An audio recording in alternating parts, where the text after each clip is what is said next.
warahmatullahi wabarakatuh. Perkenalkan, nama saya Andrea Purwanto dan saya akan menjelaskan apa itu smartphone. Sehari-hari kita sering mendengar kata smartphone di koran, majalah, dan bahkan saat surfing internet. Kita sering membaca hal-hal yang berhubungan dengan smartphone. Lalu apa sebenarnya smartphone itu? Apa bedanya antara smartphone dan handphone atau ponsel biasa?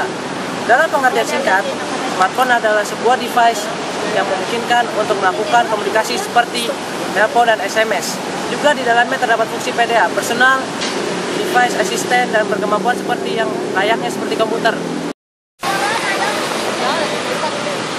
Dalam pengertian singkat, smartphone adalah sebuah device yang memungkinkan untuk melakukan komunikasi seperti nelpon atau SMS. Juga di dalamnya terdapat fungsi PDA, personal digital assistant, dan berkemampuan seperti layaknya komputer. Dalam perkembangan awal, kita hanya mengenal adanya handphone dan PDA. Handphone pada umumnya digunakan untuk melakukan komunikasi seperti telepon, sedangkan PDA digunakan sebagai sistem pribadi dan organizer. Dan PDA kita bisa menyimpan data kontak, to-do list, sampai sinkronasi antara komputer dan PDA. Perkembangan selanjutnya PDA mendapatkan kemampuan lainnya, itu fitur koneksi, wireless, sehingga mampu menerima maupun mengirim email. Pada saat bersamaan juga, handphone mendapatkan penambah fitur, yakni kemampuan untuk mengirim pesan. Pada akhirnya PDA menambahkan fungsi handphone pada device-nya. Begitupun juga handphone dengan fitur PDA yang lebih banyak di dalamnya, sehingga hasilnya adalah sebuah smartphone. Sistem operasi pada smartphone. Ciri utama sebuah smartphone adalah memiliki sistem operasi di dalamnya yang memungkinkan kita menjalankan sebagai aplikasi, misalnya Windows Mobile, Android, Symbian, sistem operasi BlackBerry, dan iOS.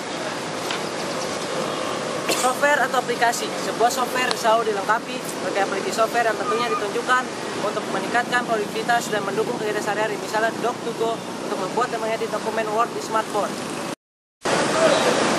Mengakses internet atau web. Kemampuan lain yang dimiliki oleh sebuah smartphone adalah bisa digunakan mengakses web, internet, dan konten yang disajikan di browsernya. Sudah hampir mendekati seperti layaknya kita mengakses web komputer. Pro Mobile, Skyfire Mobile, Y-Mobile adalah contoh beberapa browser di sebuah smartphone. Seperti ini. Keyboard QWERTY. Ciri khas lainnya dari smartphone adalah QWERTY keyboard. Ini tentunya untuk mempermudah pengguna smartphone untuk mengetik dokumen atau mengirim pesan. Tampilan QWERTY keyboard bisa dalam bentuk fisik hardware, misalnya seperti pada BlackBerry, juga bisa tampil dalam bentuk keyboard virtual seperti pada iPhone. Kemampuan mengolah pesan pada smartphone tidak hanya terbatas pada kirim SMS, tapi juga telah dilengkapi kemampuan mengirim email dan bahkan proses sinkronisasi dengan komputer lokal ataupun server internet. Sehingga dengan mudah kita bisa mengakses pesan yang sama baik lewat smartphone maupun komputer kita. Sekian dan terima kasih atas informasi dari saya.